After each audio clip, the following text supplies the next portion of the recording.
The photograph trembled in Liam's weathered hands, his coffee forgotten as the first tear splashed onto the glossy surface. 40 years of marriage captured in thousands of images, yet this one, hidden between album pages, showed a Callie he'd never known, gazing at another man with naked intimacy. The grandfather clock's steady tick, marked decades, suddenly called into question, each sound a heartbeat of betrayal in the afternoon quiet of their den. His throat tightened as memories of anniversary celebrations flashed against this new reality. A lifetime built on what? If you've ever discovered a devastating truth that rewrote your past, share your story below. Like if this strikes your heart, and follow to see how Liam reclaims his dignity from decades of deception. Another tear fell as he studied the unfamiliar handwriting on the back.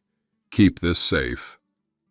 The reunion invitation that had prompted this album search lay forgotten beside him as Liam's world silently collapsed, one realization at a time. The photograph trembled in Liam's weathered hands. 40 years of marriage captured in thousands of images, yet this one, hidden between album pages, showed a Callie he'd never known. The grandfather clock's steady tick filled the afternoon quiet of their den, each sound now a heartbeat of betrayal. Liam's throat tightened as his thumb traced the edge of the glossy paper, catching on a small tear at the corner. In this very chair, he'd held grandchildren that would never be, told stories of trust and honor that suddenly felt hollow. "Can't be right," he whispered, voice cracking. The unfamiliar handwriting on the back, "Keep this safe," wasn't Callie's, wasn't anyone's he recognized. His eyes blurred as he studied the man standing too close to his wife, their expressions sharing something intimate, something stolen. Liam carefully set the photograph down, pushing himself up from the worn leather chair that had molded to his shape through decades.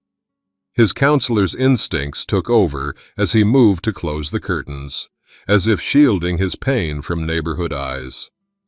The floor creaked beneath his careful steps, the same sound that had accompanied midnight talks, Christmas mornings, and now this shattering discovery. He returned to the bookshelves, pulling down more albums with hands that wouldn't quite steady. The high school reunion invitation that had prompted this nostalgic dive lay forgotten on the side table, its embossed lettering catching afternoon light. Liam methodically turned pages, his retired counselor's eye now searching for what he'd missed all these years. There, in 3 more group photos, the same man standing near Callie, her body angled toward him despite Liam's arm around her waist. A tear splashed onto the plastic sleeve, distorting the faces beneath. Liam removed his glasses, pressing the heel of his hand against his sternum where an ache had settled like cold stone. The lavender scent from Callie's sachet mingled with his aftershave.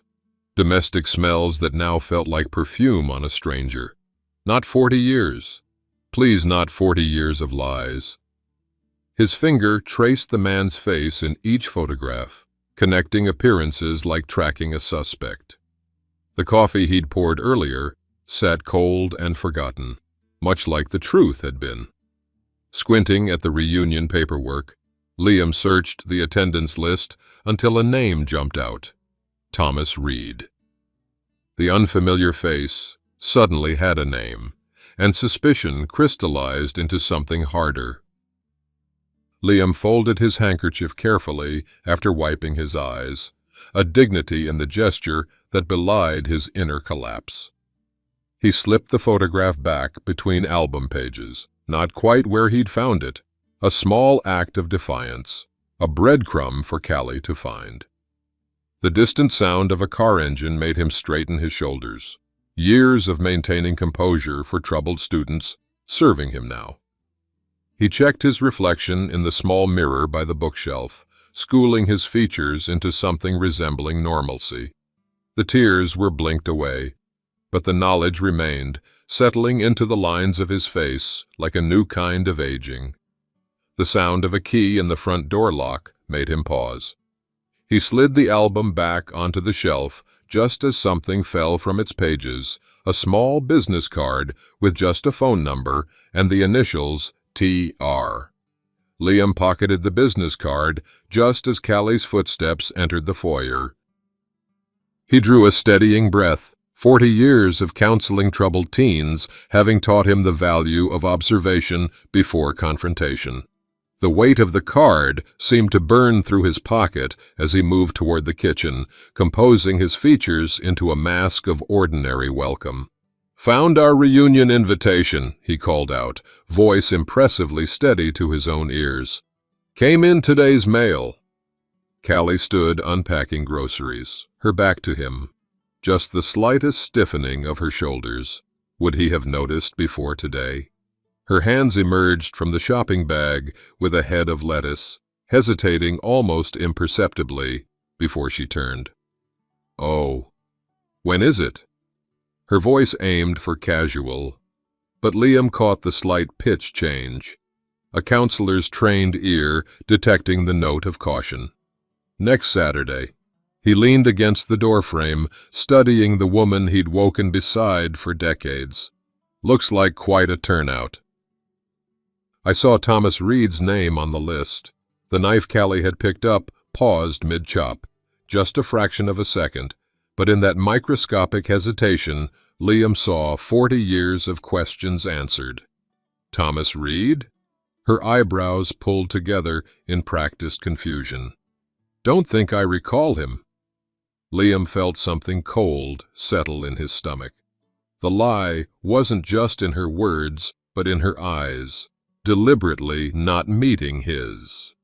He'd seen this exact expression on countless teenagers hiding truths in his office, the studied vagueness, the redirection.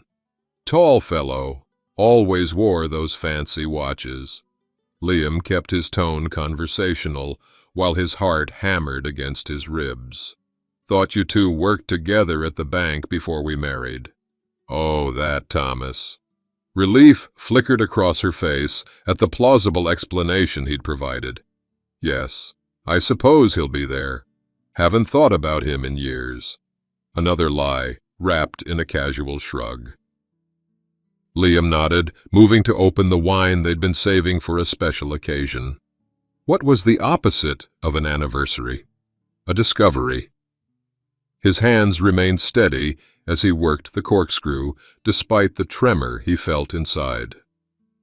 Dinner passed in a surreal blur, Callie chatting about neighbors and plans, while Liam noted how easily the performance came to her. Had it always been performance?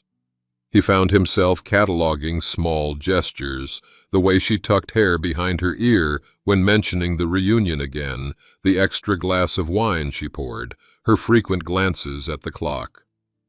Later, after she'd gone upstairs, Liam heard the muffled tones of a phone conversation from the laundry room. He moved silently down the hallway, years of midnight checks on sleeping children serving him now. Through the cracked door, Callie's urgent whisper carried, "He found the photo." I don't know how much he knows.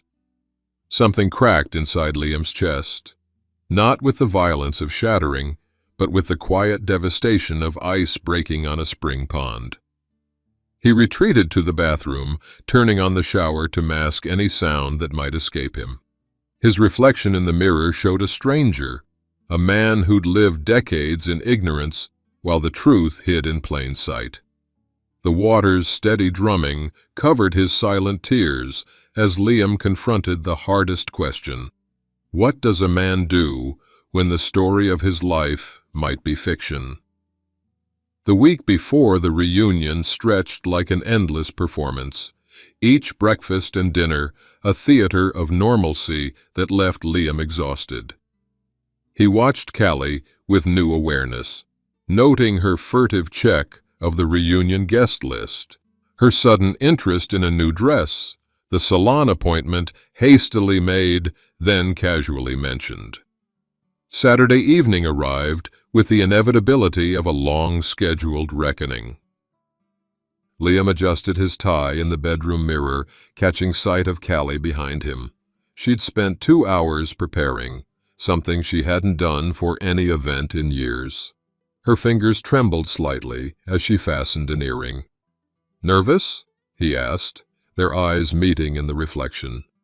"Just silly reunion jitters," she replied, with a practiced laugh that didn't reach her eyes.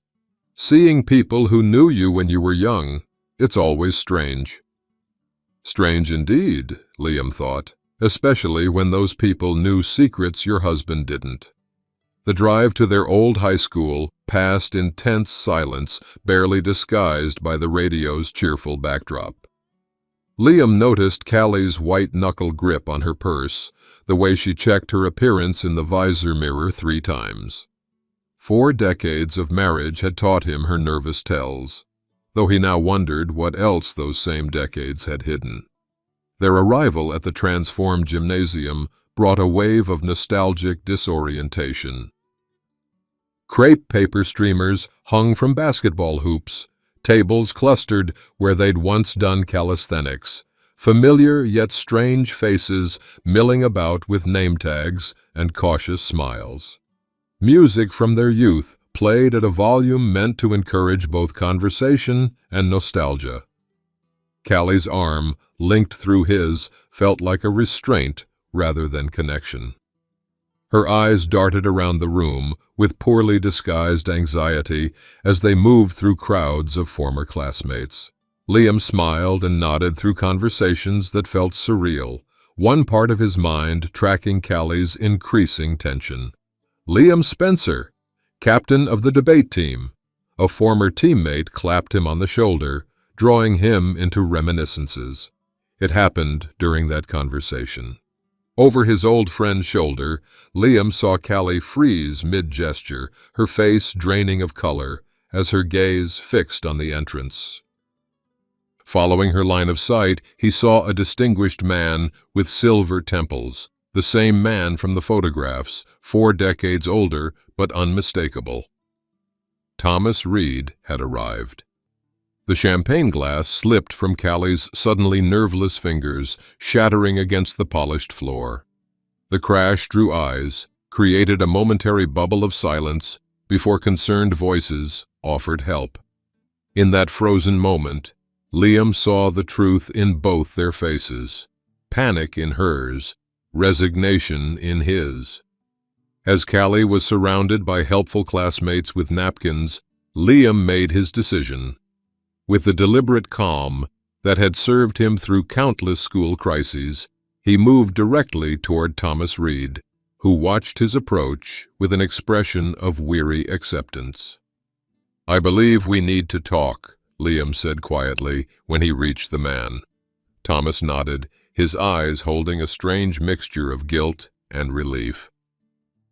"I've been expecting this conversation for 40 years, he replied, gesturing toward the empty hallway away from the crowd. "Some truths deserve privacy, even after all this time." Liam felt a surprising steadiness as he followed Thomas from the gymnasium. The weight of uncertainty had been replaced by the imminent gravity of knowing.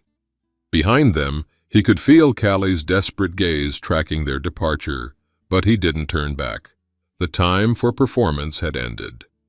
As they stepped into the quiet hallway, lined with trophy cases and team photos from their youth, Liam prepared himself for the conversation that would rewrite his past and determine his future.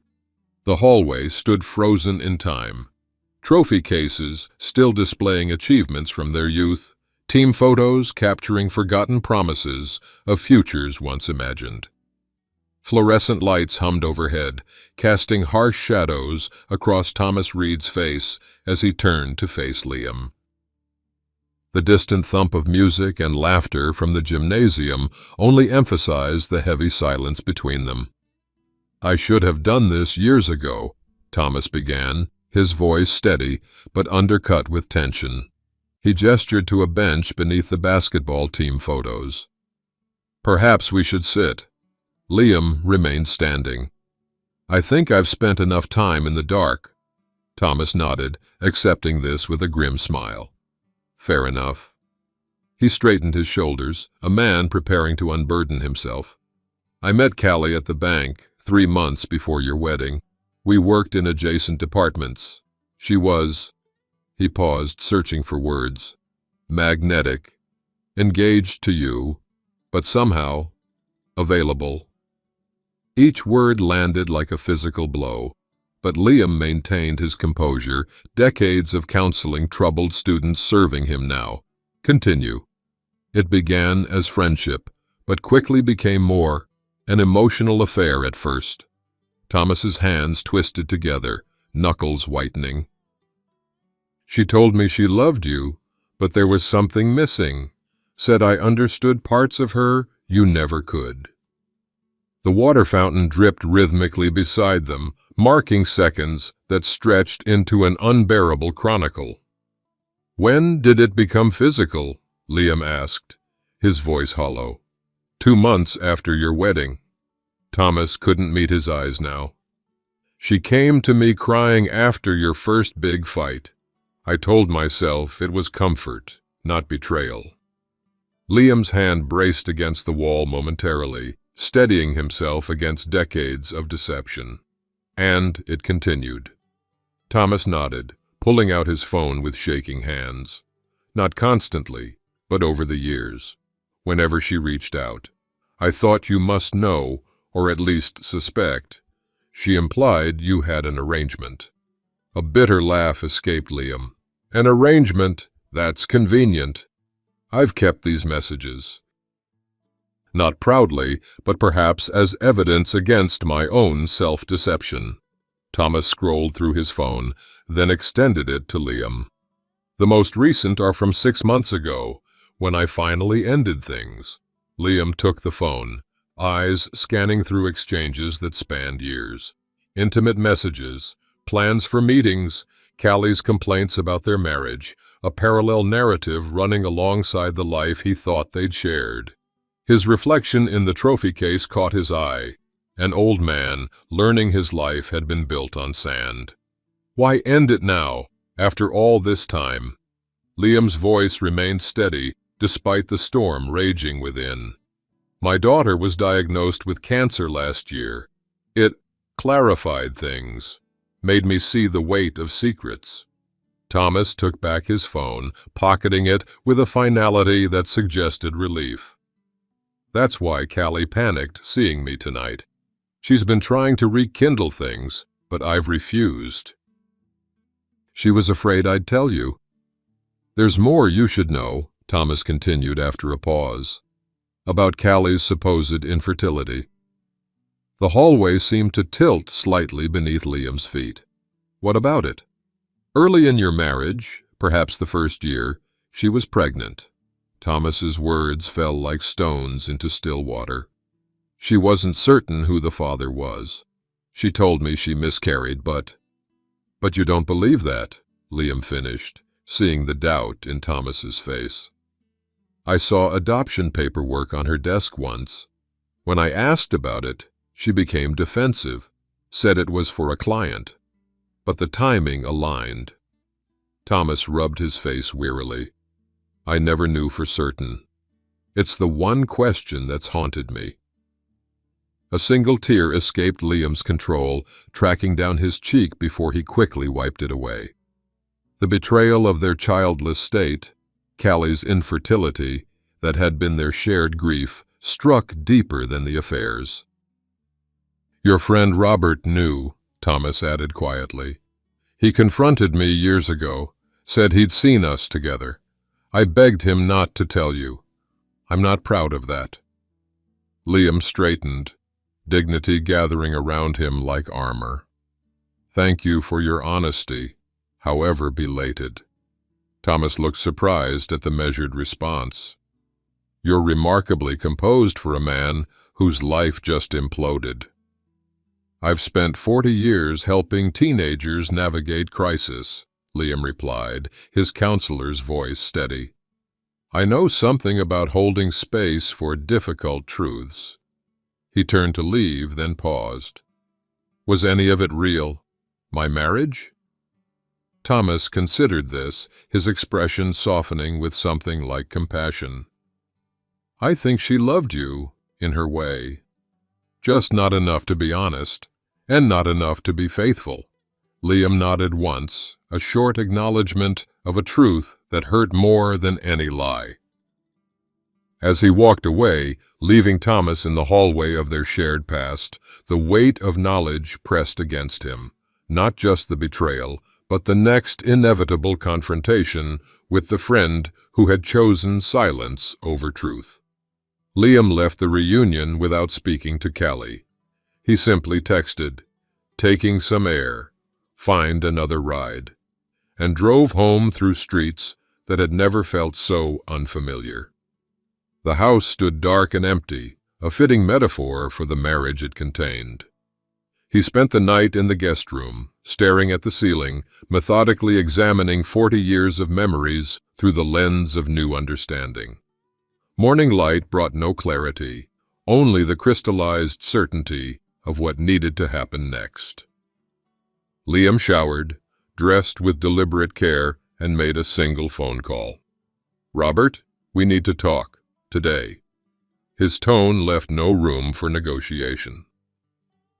2 hours later, Liam pulled into the driveway of the Wilson home. The modest ranch-style house had been the site of countless barbecues, New Year's celebrations, and decades of friendship. The bird feeder he'd helped install years ago hung from the oak tree, paint peeling from neglect. Robert waited on the back patio, 2 coffee mugs already set out, his expression wary beneath a forced smile. "Beautiful morning," Robert offered as Liam took a seat. "Let's not," Liam replied quietly. "I spoke with Thomas Reed last night." The color drained from Robert's face, his hand instinctively moving to adjust his hearing aid, a nervous habit Liam had observed countless times. This time, the familiar gesture sparked not affection, but a flare of anger. "How long have you known about Callie and Thomas?" Robert stared into his coffee, unable to meet Liam's eyes. "Liam, you have to understand. How long?" Each word fell like a stone. 28 years, Robert finally admitted, shoulders slumping. "I saw them together at the Lakeside Hotel. Margaret and I were celebrating our anniversary. They didn't see me." 28 years. The number struck Liam with physical force. Through house moves, career changes, Robert's heart surgery, the death of Liam's parents, his oldest friend had carried this secret while breaking bread at his table, while standing beside him at funerals, while accepting his support through life's hardships. "And you said nothing." Liam's voice remained controlled, but his hands formed fists on the table, knuckles whitening. "I thought I was protecting you." Robert's justification sounded hollow even to his own ears. "What good would it have done, breaking up your marriage after all those years?" "That wasn't your decision to make." The first crack appeared in Liam's composure, his voice breaking slightly. "You robbed me of choice, of dignity." "I know that now." Robert finally looked up, his eyes red-rimmed. "When Margaret found out I knew, she didn't speak to me for a month. Said I'd betrayed you twice, once by keeping Callie's secret, and again by presuming to decide what you could handle." The neighbor's children played in a nearby yard, their laughter a jarring counterpoint to the conversation. Liam watched them absently, thinking of the children he might have had, the grandchildren who might have existed. "Did you know about the pregnancy?" Liam asked, the question that had kept him awake all night. Robert's startled expression provided the answer before his words. "What pregnancy?" Liam explained what Thomas had revealed: the early pregnancy, the uncertainty about paternity, the possibility of adoption rather than miscarriage. With each word, Robert's face registered deeper shock. "My God, Liam, I had no idea." For the first time, his friend's distress seemed genuine. I knew about the affairs, but this is something else entirely." Dark clouds gathered overhead, matching the atmosphere between them. The first raindrops began to fall as Robert seemed to come to a decision. "There's something you should know, something I found years ago but never told you." He leaned forward, voice dropping. "Check behind the loose baseboard in your bedroom. Third board from the window. I was helping Callie install that bookshelf, noticed it was hollow behind there. Saw her hide something when she thought I wasn't looking." Liam stood abruptly, the betrayal compounded by this final revelation. "You knew where to look all this time?" "I didn't know what it was," Robert protested weakly. "Just that she was hiding something. I thought maybe love letters, not—" He gestured helplessly. "Not evidence that my entire life was a lie." Liam finished, rain now falling steadily around them. The decades of friendship between them seemed to dissolve in the growing downpour. Liam turned to leave, shoulders initially slumped under the weight of compound betrayal, then deliberately straightened. "Liam, please," Robert called after him. "I was wrong. I see that now." Liam paused, but didn't turn around, rain streaming down his face, indistinguishable from the tears he finally allowed to fall freely. "She doesn't know I found it years ago," Robert added. "There's adoption information in there, too." Without acknowledging these parting words, Liam walked to his car, each step taking him further from what he'd believed was an unshakable friendship.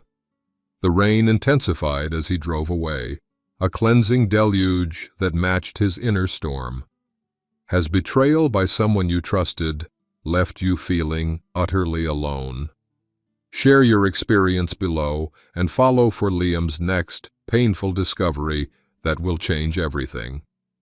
Liam returned home with rain-dampened clothes and a crystallized resolve. He checked Callie's calendar on the refrigerator, hair appointment at 2:00, followed by shopping with her sister. 3 hours of guaranteed solitude. The house seemed to hold its breath as he moved through it, a stranger in the space he'd called home for decades.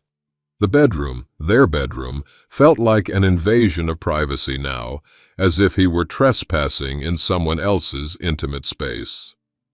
Afternoon light cast unfamiliar shadows across the familiar landscape of their shared life. Callie's perfume lingered in the air, once comforting, now cloying. The wedding photo on the nightstand faced away from the bed, as if ashamed to witness what would come next. Liam moved the nightstand with methodical precision, revealing the baseboard Robert had described. The third board from the window looked no different from the others, but when he pressed its edge, it gave slightly.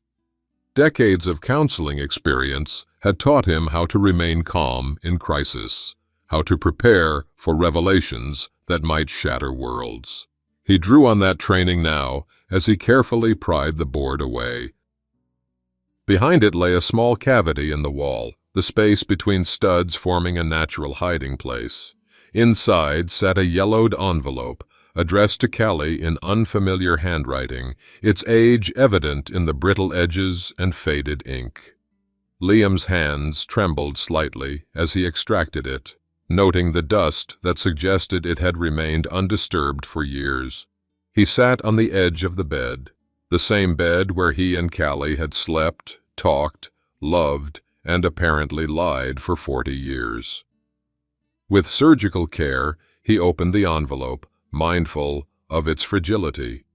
Several pages of handwritten text emerged, along with what appeared to be medical forms and a business card for an adoption agency in the neighboring state. The letter began formally.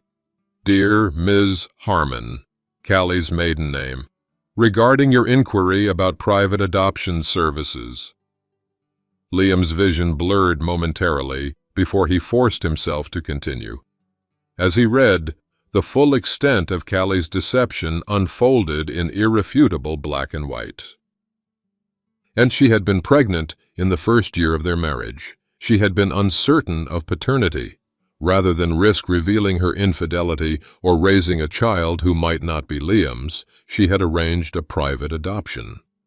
The most devastating line appeared midway through the second page, in Callie's own handwriting on what appeared to be notes from a consultation. "I cannot tell him about this baby. He believes I'm infertile due to my previous medical issues. It's better this way." Better for whom? The question burned through Liam like acid. Attached forms showed the adoption had been finalized. The baby, a girl, placed with a family named Mercer. There was a case number, a date of birth, but no name for the child who might be his daughter. Something collapsed inside Liam, not with the violence of rage, but with the total surrender of foundations giving way. He slid from the edge of the bed to the floor, letter clutched to his chest, finally allowing the full weight of betrayal to crash through his carefully maintained composure. The tears that came were not the quiet, dignified drops of earlier discoveries. These tore through him with physical force. Decades of denied fatherhood crystallized in heaving sobs that bent him double on the bedroom floor. The possibility of a child, his child, somewhere in the world, unknown and unknowing. A lifetime of what-ifs compressed into a single moment of devastating clarity. Time lost meaning as Liam remained curled around the letter, grief flowing through him like a river breaking through a dam. The afternoon light shifted across the room, shadows lengthening, before his tears finally began to subside. In their wake came something unexpected, not peace exactly, but a strange calm. As if having touched the absolute bottom of betrayal, he could now see with perfect clarity. The facts aligned in his mind like puzzle pieces. The affairs, the pregnancy, the decades of deception. The complete picture of his marriage emerged, no longer obscured by love or loyalty or willful blindness. Liam carefully refolded the letter and supporting documents. With steady hands that contrasted his earlier trembling, he stood and examined his reflection in the dresser mirror. The man who looked back at him was altered, grief-etched, but somehow more authentic than the man who had entered this room an hour earlier. He studied his wedding ring, turning it on his finger thoughtfully. For the first time since placing it there 4 decades ago, he considered what it would mean to take it off. The adoption agency card still lay on the bed. Liam picked it up, turning it over to find a case number handwritten on the back. A link to a child, possibly his child, now grown, perhaps with children of her own. Grandchildren he had never known. As the reality of what had been stolen from him settled into his bones, Liam made the first decision of his new life. He would find her. Liam sat at his desk, yellow legal pad before him, pen poised to write the confrontation letter he'd been composing in his mind since finding the adoption documents. The words had seemed so clear during his sleepless night. Accusations, demands for explanations, expressions of 40 years of betrayal distilled into cutting phrases designed to make Callie feel even a fraction of his pain. He wrote the first line, "I know everything." Then he stopped, pen hovering above paper. What would this accomplish? The satisfaction would be momentary, the drama ultimately giving Callie center stage in a story that should now be his alone. His counselor's training reminded him that the most powerful responses often weren't the loudest or most dramatic. With deliberate motion, Liam tore the page from the pad, crumpled it in his fist, then smoothed it out again before methodically tearing it into precise strips. Another approach formed in his mind, a calm, rational discussion where he would present the evidence and hear her explanations.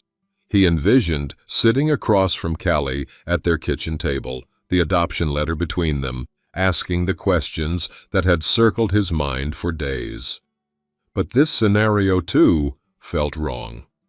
It positioned him as still seeking something from her, understanding, closure, perhaps even some form of absolution. The truth was, nothing Callie could say would change what had happened or restore what had been taken. "I deserve better than this ending," Liam whispered to the empty room, his voice growing stronger with each word. For the first time, he fully believed it. The decision crystallized with surprising clarity. He would leave, not in the heat of confrontation, but with the quiet dignity of a man choosing himself after a lifetime of being chosen against. He would exit this chapter of his life on his own terms, leaving Callie to sit with the wreckage of her deceptions. Would you confront the betrayal or walk away with dignity?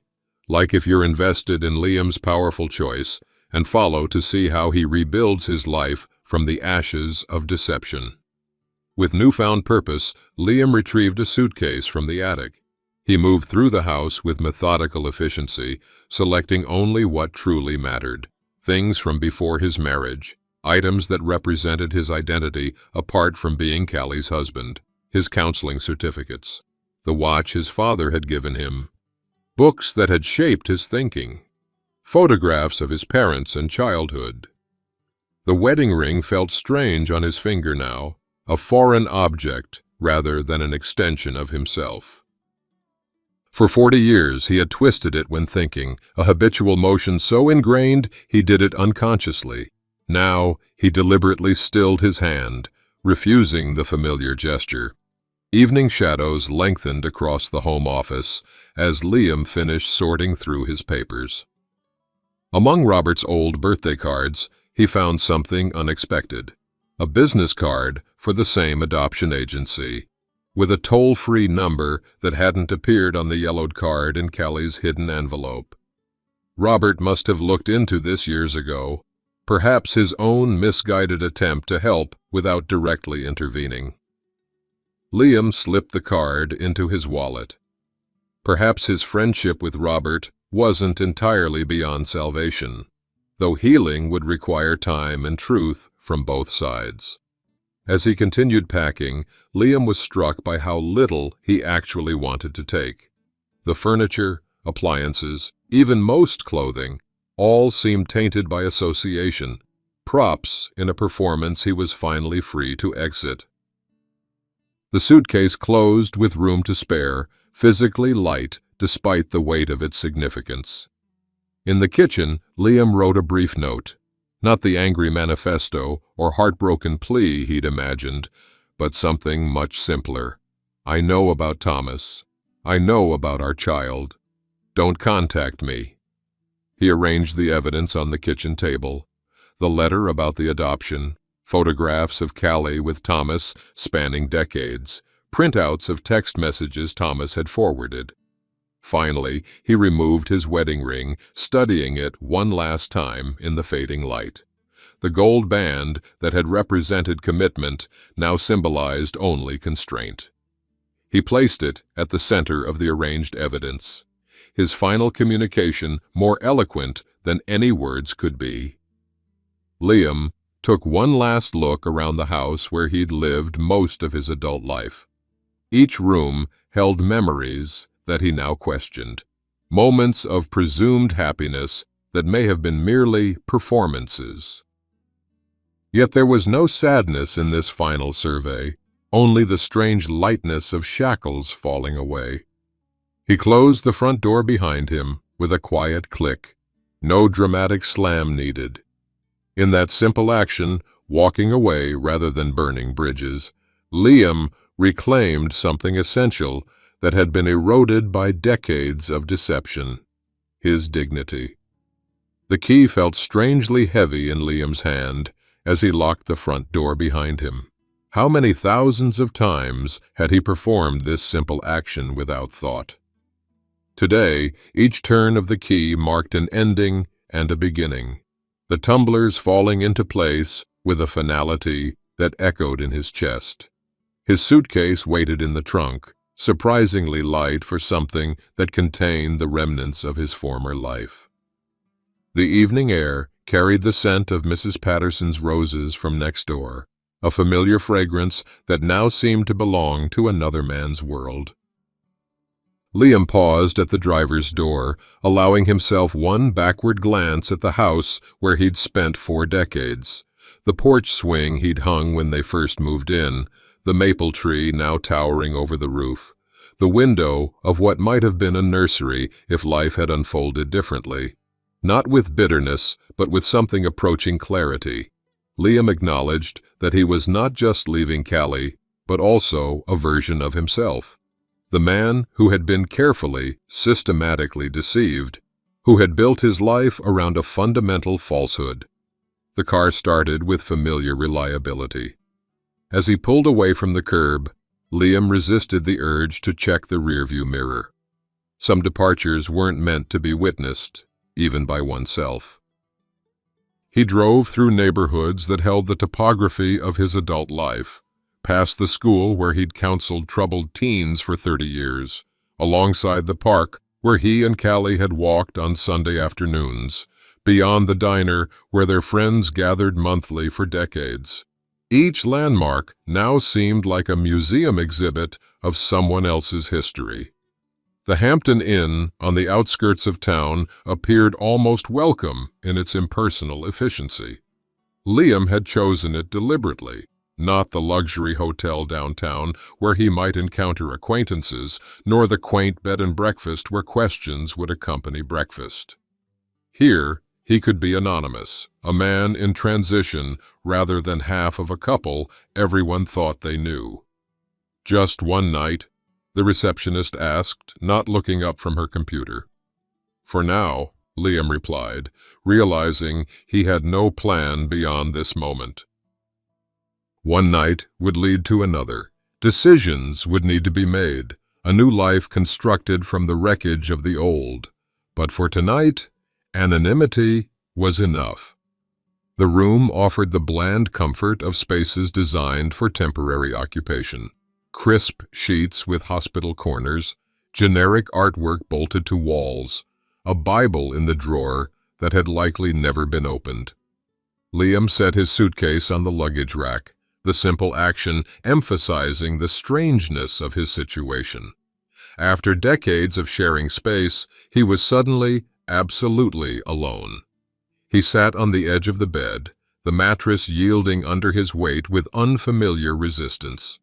The silence enveloped him. No ticking grandfather clock, no creaking floorboards, no distant sounds of Callie moving through their shared spaces. Just the faint hum of the air conditioning and the occasional muffled footsteps from the hallway. Something shifted in Liam's chest. The controlled composure that had carried him through the discoveries, confrontations, and decisions of the past days began to crack. His shoulders, straight and dignified during his exit from the house, now curved forward as if bearing a physical weight. His breathing came in shorter gasps, the careful control slipping away in the privacy of this anonymous room. The tears, when they came, were not the shocked drops of discovery or the angry streams of betrayal. These were different. Tears of release, of mourning not just for the marriage that had died, but for the life he'd thought he'd lived. They flowed freely, without shame or restraint, his body shaking with the force of emotions too long contained. How long he sat there, weeping in the gathering darkness, Liam couldn't have said. Time seemed suspended, measured only by the gradual emptying of something that had been full to bursting. Eventually, the storm began to subside, breaths coming more evenly, shoulders relaxing from their tight clench. Liam rose on unsteady legs, moving to the bathroom to splash cold water on his face. The stranger in the mirror looked back at him with reddened eyes, but also with something new, a clarity that hadn't been there before. This face, lined with age and recent grief, also held a certain unburdened quality, as if something heavy had been set down at last. He dried his face with the rough hotel towel, the sensation grounding him in the present moment. The adoption agency card from his wallet lay on the nightstand where he'd placed it earlier. With steady hands that belied his emotional exhaustion, Liam reached for the hotel phone and dialed the toll-free number. Midwest Family Connections, this is Patricia. How may I help you? The voice on the other end sounded surprisingly warm for this late hour. My name is Liam Spencer, he began, voice rough from crying, but gaining strength with each word. I believe you handled an adoption around 40 years ago. A baby girl. The birth mother was Callie Harmon, now Spencer. A pause, then. Sir, I'm not normally here this late, but I was finishing some paperwork. I'm very familiar with your case. We've had someone searching for you for years. The world seemed to still around Liam, his heartbeat loud in his ears. Someone's been looking for me? Yes, Mr. Spencer, your biological daughter, Jessica Mercer. She registered with our reunion database over a decade ago. Liam sank back onto the bed, legs suddenly unable to support him. She knows about me? She's been trying to find you for years, Patricia confirmed. Would you like her contact information? In this sterile hotel room, surrounded by the debris of his collapsed marriage, a door Liam hadn't known existed suddenly swung open. Yes, he whispered, then more firmly, yes, I would. As he wrote down the phone number Patricia provided, Liam felt something he hadn't expected to find in this place of transition. The first fragile tendril of hope, reaching through the ruins toward whatever might come next. Chapter 9. The New Beginning. Liam arrived at the cafe 20 minutes early, selecting a table with a clear view of the entrance. The corner bistro was neutral territory, neither too intimate nor too impersonal for this impossible meeting. Morning sunlight streamed through large windows, lending an optimistic glow that contrasted with the knot of anxiety in his stomach. He'd barely slept after receiving Jessica's contact information.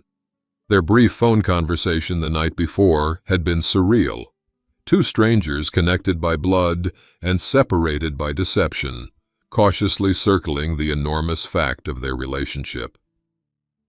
Her voice had caught when he introduced himself, a small break that revealed the magnitude of the moment for her as well. They'd agreed to meet immediately, neither wanting to prolong the 40-year separation by even one more day. The coffee before him cooled untouched as Liam rehearsed what he might say. What words could possibly bridge such a chasm?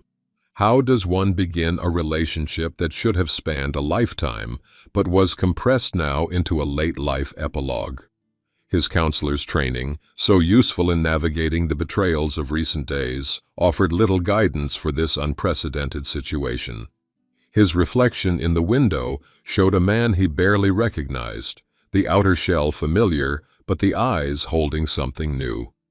3 days had transformed him from husband to stranger to, what, father? The word felt foreign, a role he'd long accepted would never be his. The cafe door opened, sending a small chime through the space. Liam's heart stuttered as a woman stepped inside. Though he'd never seen her, recognition was immediate and visceral. Jessica Mercer had his eyes, not just the color but the shape, the way they crinkled slightly at the corners. Her posture echoed his mother's, straight-backed, but with a slight tilt of the head that generations of Spencer women had carried. She paused in the doorway, scanning the cafe until her gaze locked with his. A moment of electric connection passed between them, 4 decades of separation collapsing into a single, shared heartbeat. Jessica moved toward his table with decisive steps that reminded Liam of himself, a strange mirror across gender and generations. "Liam?" she asked, though the question was merely formality. They both knew. "Jessica." He rose, unsure of the protocol. Should he extend a hand? Offer an embrace? The awkwardness of the moment was both painful and precious. She solved the dilemma by extending her hand first, which he took carefully. Her fingers were cool against his palm, the touch bridging a lifetime of absence. "I've imagined this moment for 15 years, she said, as they both sat, her voice steady, though her fingers trembled slightly around her purse strap. "Since I found my adoption records when I was 20. 15 years of knowing, of searching, while he remained ignorant. Another layer of what had been stolen from them both. "I've imagined it for about 18 hours, Liam replied with a gentle self-deprecation that surprised him. "I only discovered your existence 2 days ago." Jessica's eyes widened. "You didn't know about the adoption?" "I didn't know about any of it." The words came out more steadily than he expected. "The pregnancy, the question of paternity, the adoption, my wife, Callie, told me she was infertile. I believed her for 40 years. Understanding dawned in Jessica's expression, followed quickly by compassion. "That's why you never searched for me. I would have moved heaven and earth to find you, had I known." The simple truth hung between them, both healing and heartbreaking. The waitress appeared, providing a momentary reprieve from the emotional intensity. They ordered coffee and pastries neither would likely eat, the ordinary transaction grounding this extraordinary encounter. When they were alone again, Jessica reached into her bag and withdrew a manila envelope.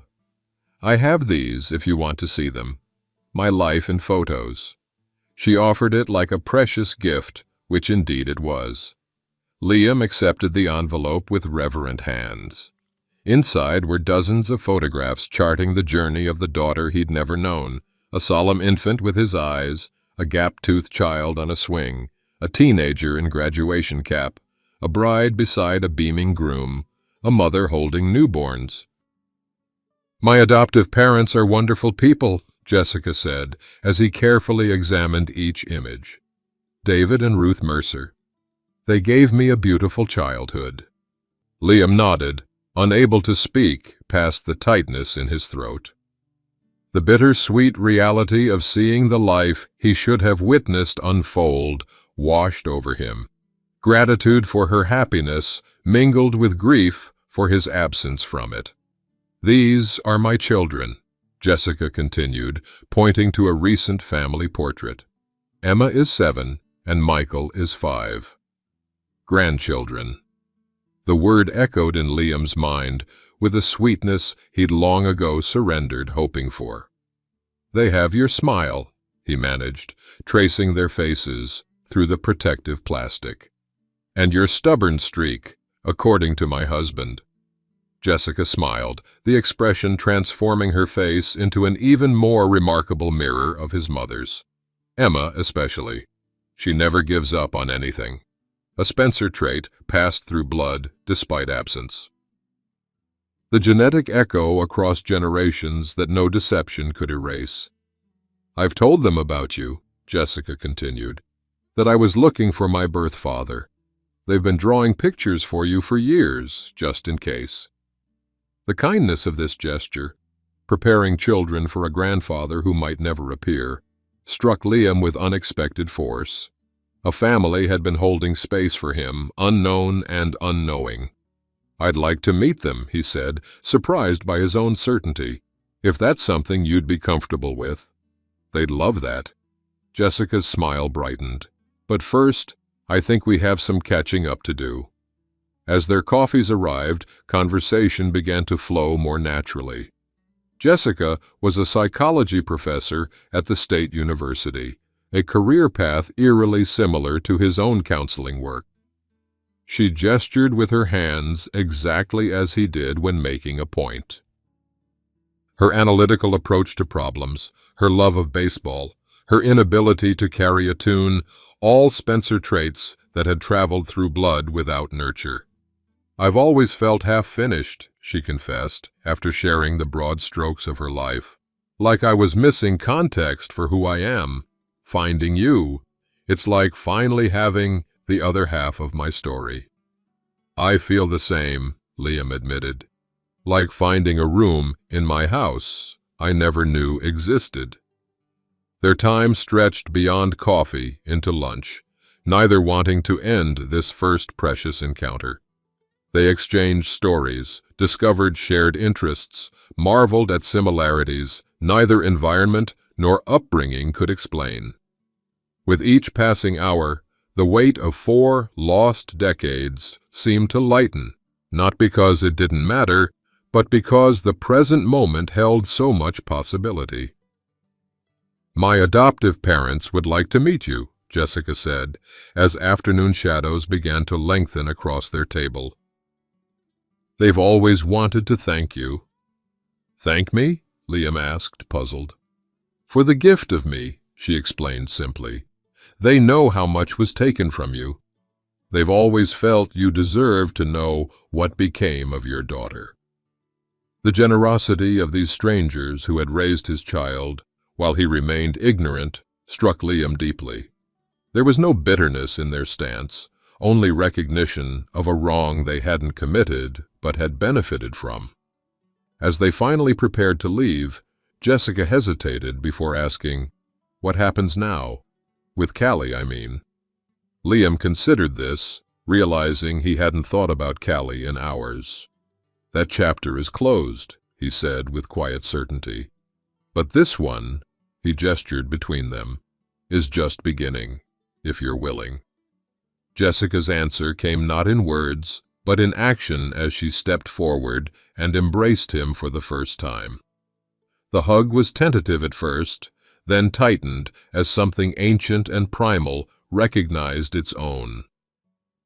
In this cafe, surrounded by strangers, a father and daughter began the delicate work of building a bridge across 40 years of absence, one conversation at a time. When they finally parted, Liam walked to his car with lighter steps than he'd known in days. The hotel room waited, still temporary, still uncertain, but it no longer felt like an ending. Inside his pocket, Jessica's family photos pressed against his heart, tangible proof that even from the ashes of betrayal, something new and precious could emerge. 3 months after leaving the house he'd shared with Callie for 40 years, Liam sat on the porch of his new apartment, watching the sunset paint the sky in colors that seemed more vibrant than he remembered. The small balcony overlooked a community garden where residents tended plots of vegetables and flowers, life persistently emerging from soil that had seemed dormant, much like his own. The divorce papers had been filed without drama, his attorney handling communications with Callie. She had attempted contact several times, messages alternating between tearful apologies and defensive justifications. But Liam maintained his silence. Some bridges, once burned, weren't meant to be rebuilt. His relationship with Robert remained complicated. They had met once for coffee, the conversation stilted but not hostile. "I didn't know how to be the friend you deserved," Robert had admitted, "but I'd like to learn, if you're willing to teach me." Liam hadn't answered immediately, but he hadn't closed the door either. Some friendships were worth the difficult work of reconstruction. The wooden rocking chair, the only piece of furniture he'd taken from his old life, creaked gently as Liam shifted, checking his watch. Jessica would be arriving soon with Emma and Jacob for their weekly dinner. His grandchildren had adapted to his presence in their lives with the remarkable resilience of youth, accepting this new grandfather who appeared suddenly in their world with curiosity rather than suspicion. Emma had his love of books, while Jacob had inherited his methodical approach to problems. Watching them discover these connections brought Liam a joy he hadn't known existed, not the recapturing of lost years, but the creation of something entirely new from the fragments of what might have been. The DNA test had confirmed what his heart already knew. He was Jessica's biological father. The scientific validation mattered less than the relationship they were carefully building, each conversation adding another layer of understanding between them. They shared not just genetic material, but approaches to life, patterns of thought, even similar professional paths, connections that transcended the decades of separation. Jessica's adoptive parents had joined them for dinner last weekend, a meeting Liam had approached with trepidation, but which had evolved into unexpected warmth. "Thank you for raising her so well," he had told them, words inadequate for the gratitude he felt. "Thank you for giving her your name," Margaret Mercer had responded, acknowledging the gift that had gone both ways.